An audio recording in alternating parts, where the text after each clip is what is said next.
Olá, minhas amigas e meus amigos. Alegrias, muitas alegrias. Precisamos da alegria para sobreviver, para viver neste mundo cada dia mais cruel, mais horrorizante, mais aterrorizante. Alegrias. Hoje eu gostaria de falar um pouco sobre o socialismo. Se me permitem, do pouco que sei, mas dediquei minha vida à luta pelo socialismo. Desde os 16 anos, compreendo o socialismo como parte do humanismo, da humanidade, da evolução da raça e da espécie humana. E agora, com a eleição do Partido Socialista, em primeiro lugar nas eleições portuguesas, e com as coisas que publiquei aqui sobre Portugal, achei muito necessário tocar nesse assunto, porque houve vários comentários aqui neste canal, tanto de portugueses como de brasileiros, sobre o socialismo, sobre o Partido Socialista. Eu cometi um equívoco, eu disse que o PS de Portugal faria uma aliança com o Chega, que seria da extrema-direita. Na verdade, eu troquei o Chega pelo Livre, porque o PS aqui em Portugal, o Partido Socialista, precisa de muito poucos votos para ter a maioria absoluta. Então ele pode fazer aliança com pequenos partidos e conseguir essa maioria absoluta. Mas isso é um outro assunto. O interessante é que cada comentário explanava o seu ponto de vista sobre o socialismo, sobre o capitalismo, o ponto de vista pessoal de cada um. Por exemplo, quando eu disse que o Bloco de Esquerda é similar, é como se fosse o PT de Portugal, aí me disseram, não, é como se fosse o PSOL. Não, quando eu disse o Bloco de Esquerda é como se fosse o PT, é porque o PT, na verdade, tem diversas tendências, diversos blocos dentro dele, no Brasil. Então ele forma um grande bloco de esquerda num partido, que é o Partido dos Trabalhadores. Não quer dizer, e isso tem que ser muito claro, sobretudo para os portugueses, não quer dizer que o bloco de esquerda é o PT. Lembra o PT do Brasil. Vamos deixar isso claro. Mas se eu tiver que ficar explicando e rebatendo cada posição, cada ponto de vista de cada internauta inscrito aqui, eu não acabo mais e seria injusto com todos os demais. Porque cada um puxa a brasa para sua sardinha. Eu sei, por exemplo, depois de tantos anos de militância, de luta, de leitura, de estudo, de apreensão da realidade, o quanto a Revolução Soviética, como modelo para o socialismo no mundo, prejudicou a compreensão do que seja o socialismo. Por muitos anos, por décadas, o modelo de socialismo tinha que ser o modelo stalinista, marxista-leninista da União Soviética. Ela era a pátria-mãe que dava o exemplo de como se faziam as revoluções ou de como se dirigia a sociedade em direção ao socialismo. Não é bem verdade, não é isto. Não é bem isso o marxismo. O marxismo é dialético. O marxismo não é leninista por excelência. Lenin é posterior a Marx. Então, necessariamente, o socialismo não precisa ser o socialismo leninista, nem stalinista, nem trotskista, nem anarquista, ou isto, e istas, qualquer istas. Hoje, eu compreendo claramente que cada país encontrará seu caminho para o bem-estar social e para o seu socialismo. O que adianta dividir a miséria? O que adianta, por exemplo, um Evo Morales se ele proclamar que a Bolívia é um Estado socialista? Que riqueza tem ele para dividir com o povo?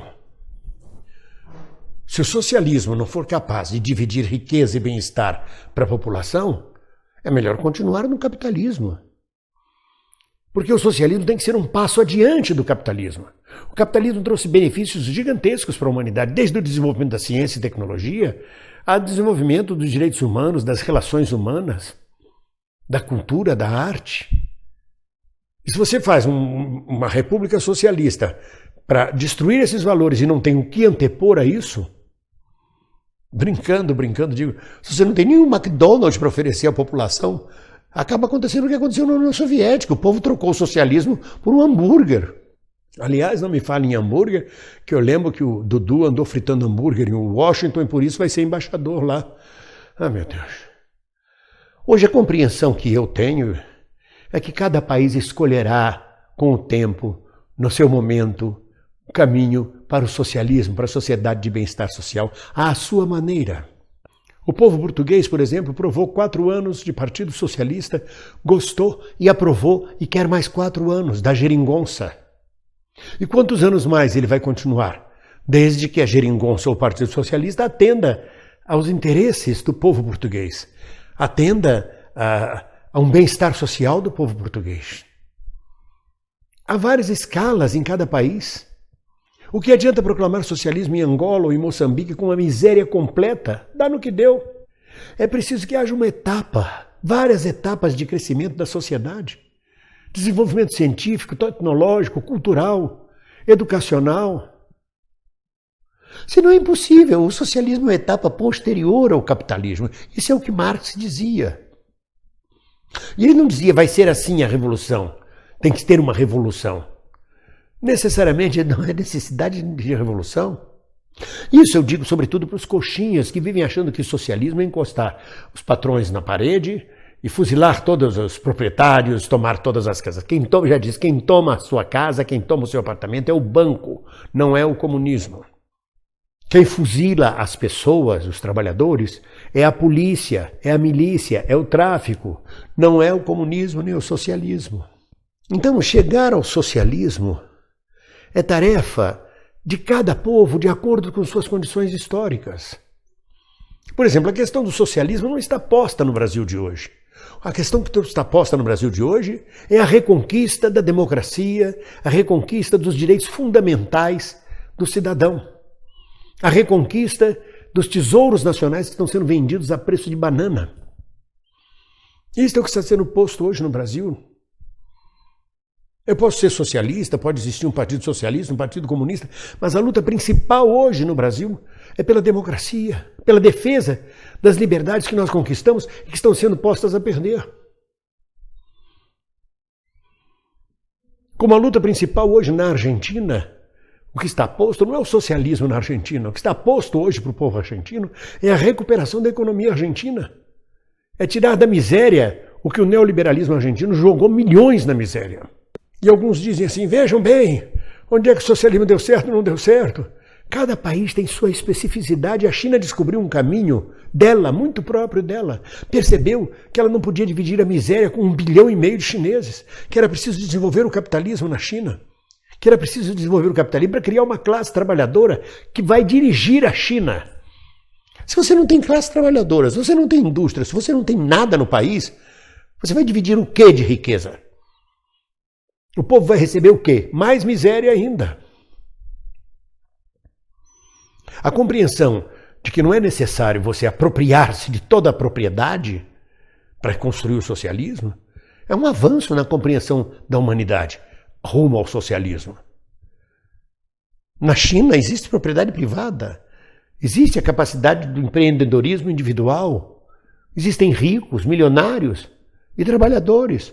O importante é o estado de bem-estar social e o caminho para aperfeiçoar cada vez mais o socialismo. Socialismo, a palavra socialismo significa ser social, preocupar-se com o social e não com o individual.